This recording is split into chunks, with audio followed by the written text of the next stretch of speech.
दीन दयाल बिरद समबारी,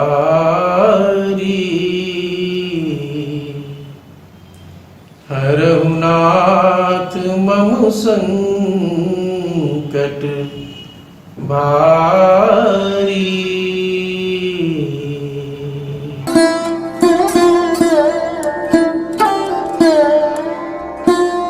आप सभी को प्रणाम। सत्य सनातन की जय। ईश्वर की असीम अनुकंपा से, गुरु महाराज के असीम अनुकंपा से हम सभी लोगों को भगवत चर्चा करने का परम सौभाग्य प्राप्त हो रहा है। एक गुरु वंदना कर लेते हैं। गुरु ब्रह्मा गुरु विष्णु गुरुर्देवो महेश्वर, गुरु साक्षात् परब्रह्मो तस्मै श्री गुरुवे नमः। आज हम लोग अध्यात्म के उस तरफ चलेंगे कि क्या कारण था कि जनक जी ने दशरथ जी महाराज को स्वयंवर सीता स्वयंवर के लिए निमंत्रण नहीं भेजा। सभी राजाओं को तो भेजा, लेकिन दशरथ जी को नहीं भेजा। उसका भी एक गूढ़ अर्थ निकलता है। पहले कथा के माध्यम से इसको लोग समझ लेते हैं, फिर उस गूढ़ अर्थ पे जाते हैं कि सेवा करने से क्या हो सकता है। इस पे ये बात समझ में हमें आएगी इस कथा के माध्यम से। एक बार की बात है कि इंद्र के दरबार में शनि महाराज का और जनक जी महाराज का एक शास्त्रार्थ हो रहा था सत्संग के माध्यम से। अब आप जानते हैं कि जनक जी आत्मज्ञानी थे। वो प्रभु का स्मरण करके उस ब्रह्मांड के स्वामी का ध्यान करते थे, उनका दर्शन करते थे। उनका लेवल कहीं बहुत ही ऊंचा था। और उस दरबार में देवता भी, ऋषि भी, मुनि भी, बड़े बड़े सभी लोग वहाँ बैठे विराजमान थे। तो जब शास्त्रार्थ खत्म होता है, सत्संग खत्म होता है, तो उसमें ये निर्णय होता है बाद में कि जनक जी ने जो सत्संग सुनाया वो सर्वोपरि है। और इस प्रकार से उनको, जनक जी महाराज को बड़ा ही प्रशंसा मिलता है और भी फूल मालाओं से उनको लाद दिया जाता है। अब इस चीज को देख करके शनि महाराज जी बहुत कुपित होते हैं और वो ये इस चक्कर में रहते हैं कि कब मौका मिलेगा और मैं जनक जी को नीचा दिखाऊंगा। जनक जी शास्त्रार्थ के बाद अपने राज्य में लौट जाते हैं, जनकपुर में। आप देखिए वहां पे इसके पहले एक बात बड़ा इंपॉर्टेंट ये आती है कि महाराज दशरथ और जनक जी का ऐसा प्रताप था, वो इतने आत्मज्ञानी थे, इतने धर्मात्मा लोग थे कि वो जब चाहते थे वो देवताओं के दरबार में भी जा सकते थे और देवताओं को अपने यहाँ भी बुला सकते थे। ऐसा प्रसंग श्री रामचरितमानस में भी कई बार आता है, जैसा कि आप सभी जानते हैं। जनक जी महाराज के यहाँ एक ऐसा खूबसूरत बगीचा था कि पूरे संसार में वैसा बगीचा नहीं था। उस बगीचे में इंद्र दरबार की अप्सराएं भी आती थीं और वहां से फूल चुनती थीं और फूल चुन करके वो अपना ले जाती थीं। इतना वो खूबसूरत बगीचा था। अब ये सब जान करके जनक जी ने उस बगीचे में पुरुषों का जाना निषिद्ध कर दिया था कि जिससे किसी प्रकार की भ्रांतियां न फैले।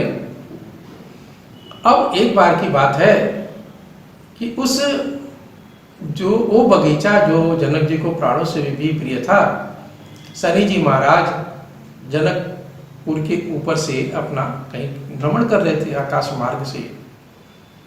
तो उनको वो जनक, अब उनके मन में पहले से ही एक ज्वाला जल रही थी कि सदस्य में जनक जी को नीचे गिराना है, परास्त करना है। तो वो जब उस बगीचे को देखते हैं और विचार करते हैं कि संसार का सबसे खूबसूरत बगीचा है, क्यों न इसको यदि हम नष्ट कर दें तो जनक जी का जो एक अभिमान है कि नहीं हमारा बड़ा खूबसूरत बगीचा है वो खत्म हो जाएगा। उनको अपमानित भी महसूस करेंगे अपने आप को। तो शनि महाराज नीचे उतरते हैं, उस बगीचे को कुपित होकर के अपना देखते हैं। और आप जैसा जानते हैं आप सभी लोग कि वो बगीचा क्या होता है कि पूरा कोयले की राख में तब्दील हो जाता है, नष्ट हो जाता है। अब जब जनक जी महाराज को, अब शनि महाराज अपने लौट जाते हैं ऐसा करके जहाँ जाना होता है। जनक जी महाराज को जब इस तरह का संदेशा मिलता है अपने अनुचरों के द्वारा कि कोई देवता आए थे और उन्होंने बगीचे को पूरा कोयले में तब्दील कर दिया है, नष्ट भ्रष्ट कर दिया है, तो वो बेचारे गुस्सा भी आता है लेकिन बहुत परेशान भी होते हैं। सोचते हैं कि अब क्या करें, मेरा प्राणों से प्रिय बगीचा जो है वो नष्ट भ्रष्ट हो गया। तो अब देखिए यहाँ पर गुरु की महिमा आती है। इसीलिए कहा ना, बंदो गुरुपद खंज कृपा सिंधु नर रूप हरि महामोहतम पुंज जासु बचन रवि कर निकर। गुरु महाराज हमें किसी भी जो परेशानी होती है, चाहे परमात्मा की ओर गमन करना है, चाहे उनसे मिलना है, या संसार की कोई यदि परेशानी खड़ी होती है तो गुरु महाराज अवश्य कुछ न कुछ मार्ग निकाल देते हैं। अब जनक जी को कोई रास्ता जब नहीं सूझता है तो क्या करते अपने गुरु महाराज अष्टावक्र जी को बुलाते हैं। अष्टावक्र जी पूरी वृत्तांत को सुनते हैं। वृत्तांत सुनने के बाद कहते हैं कि राजन देखो, ये शनि महाराज को ये वरदान है कि जिस चीज को देखेंगे तो नष्ट हो जाएगा, और उसको हरा भरा करना भी बहुत मुश्किल काम है। अब कोई ऐसा पुण्यात्मा, ऐसा धर्मात्मा आदमी मिल जाए कि जो कच्चे धागे से, कच्चे मिट्टी का घड़ा हो, उसको कच्चे धागे से बांधे और उसी बगीचे में जो कोयले की राख में तब्दील हो चुका है, उसमें जो कुआं है उस कुएं से पानी निकाले और निकाल के उसका जल यदि उस बगीचे में छिड़क दे तो बगीचा फिर से हरा भरा हो जाएगा। बड़ा ही कठिन शर्त गुरु महाराज ने रख दिया, लेकिन रास्ता बताया उन्होंने। अब जनक जी ने पूरे संसार में मुनादी करवा दी, इस बात की सूचनाएं भिजवा दी कि भाई जो भी धर्मात्मा अपने आप करते हैं, ऋषि मुनि है, सभी आवे और ऐसा करें।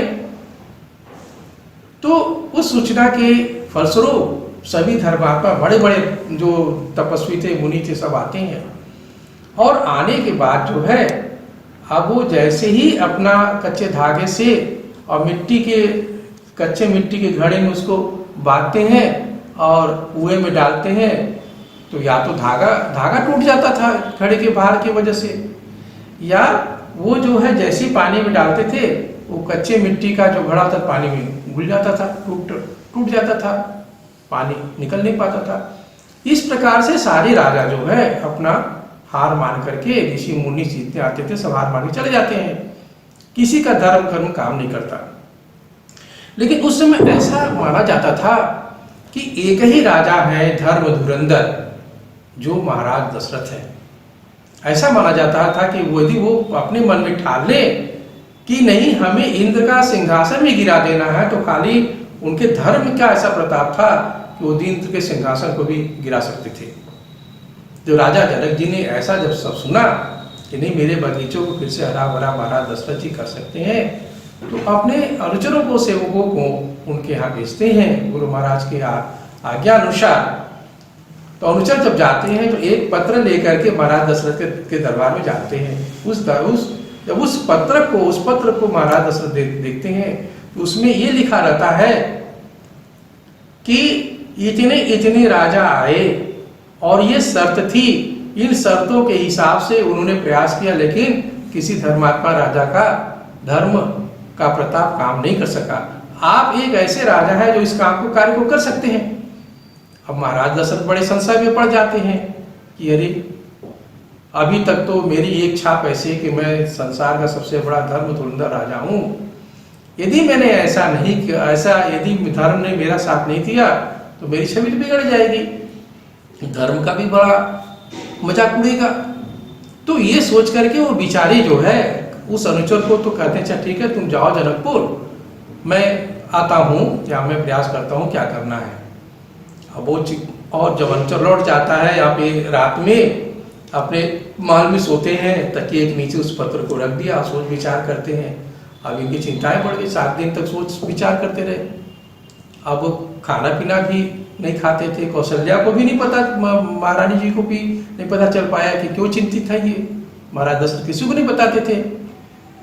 अब देखिए यहाँ पे बहुत विशेष बात, महाराज दशरथ का एक जो मेहतर है, जो सफाई कर्मी है, वो ये उसका एक काम यही था कि महाराज दशरथ जो खाना खाते थे, अब खाना खाने के बाद जो उसमें थाली में जूठन छोड़ देते थे। अब जाहिर सी बात है, राजा महाराजा है तो खाना ज्यादा रहता होगा और थोड़ा सा थाली में छोड़ देते थे। वो जो सेवा का कार्य था, जो सेवा मेहतर वाला जो कार्य था, उसका एक ही था कि हमारे राजा तो बड़े धर्मात्मा है, बड़े न्यायप्रिय हैं, यदि इनका जूठन हमें मिल जाएगा तो हमारा कल्याण हो जाएगा। और उसी भाव से वो भगवत भक्ति के भाव से उस भोजन को करता था। तो आप देखिए, मैंने शुरू कई एपिसोड में बताने की कोशिश की है कि यदि उस सुप्रीम पावर का पावर जो हमारे बड़े लोगों के अंदर है, हमारे माता पिता के अंदर है, जब हम उनको आशीर्वाद लेते हैं सुबह उठ करके, उनके पैर को छूते हैं तो उनका मन प्रसन्न होता है और वो पॉजिटिव एनर्जी, जो देवत्व भाव है, वो हमारे अंदर भी आता है और हम संसार के बहुत अच्छे कार्यों को करने लगते हैं। तो वो जो मेहतर है, वो राजा दशरथ को, अब वो तो चूंकि खाने नहीं खाते तो पूरी थाली आ जाती थी, तो वो तो लगा, वो जो है वो परेशान होने, ये क्या बात है, क्यों चिंतित है। तो वो एक संदेश भिजवाता है सिपाहियों से कि आप मेरा ये प्रार्थना महाराज के आगे ले जाइए कि वो जानना चाहता है कि आप क्यों चिंतित हैं। परिणाम स्वरूप, इसके परिणाम स्वरूप मेहतर बुलाया जाता है। राजा दशरथ से पूछता है, डरते डरते महाराज दशरथ उसको बताते हैं कि ऐसी सी बात है। तो वो कहता है, मेहतर कहता है, देखिए सेवक है लेकिन उसको इतना विश्वास है उस परमात्मा में, वो कहता है कि बस महाराज इतनी छोटी सी बात, मैं इस कार्य को तो आप तो बड़ी चुटकी में कर सकते हैं, आपका आज्ञा होगा तो इसको तो मैं भी कर सकता हूँ, आप परेशान मत होइए। आपका जो यश गान है वो सर्वत्र व्याप्त रहेगा पूरे संसार में, आप इसके लिए परेशान मत होइए। और वो देखिए भगवान को भी ध्यान करता था। और उन्हें विनय करने के बाद महाराज दशरथ कहते, अच्छा ठीक है जाओ, तुम, कोई बात नहीं है, जाओ, अच्छा तुम भी जाओ। अब वो देखिए, वो सेवक मेहतर एक राजा दशरथ से प्रार्थना करता है कि आप आज खाना खा लीजिए और खाना खाने के बाद उतने ही भाग छोड़िएगा जितना आप छोड़ते हैं। राजा दशरथ भी ऐसे करते हैं, उतना भाग वो ग्रहण करता है, पैर छूता है। फिर राजा जनक जी क्या जाता है। अब राजा जनक जी कहते हैं, अरे तो राजा दशरथ नहीं है, महाराज दशरथ, इसको भेज दिया। तो दरबार में उस मेहतर का बड़ा अपमान होता है, सेवक का। मंत्री बहुत हंसते हैं। तो वो एक ही प्रार्थना करता है कि महाराज आप अपने सेवक मंत्रियों से बोलिए कि, और फिर उपहास उड़ाने का मौका मिलेगा, ये कार्य तो हमें करने दें, पहले नहीं होगा तो पास तो उड़ना ही है, या हमारा जो भी करना करिएगा। तो राजा जनक जी व्यवस्था बनवाते हैं और वो जाता है, प्रभु के ध्यान में तल्लीन रहता है। और उस देखिए महाराजा दशरथ के उस पुण्य प्रताप से, धर्मात्मा के प्रताप से वो क्रिया करता है। घड़े में कलेवा जो हाथ में बांधते हैं, घड़े में बांधता है और बांध करके उस कुएं में डालता है। कुएं में उस घड़े में पानी भर जाता है, घड़ा नहीं टूटता, वो पानी आता है बाहर और उस पानी से उस बगीचे में छिड़कता है, बगीचा फिर से वो हरा भरा हो जाता है।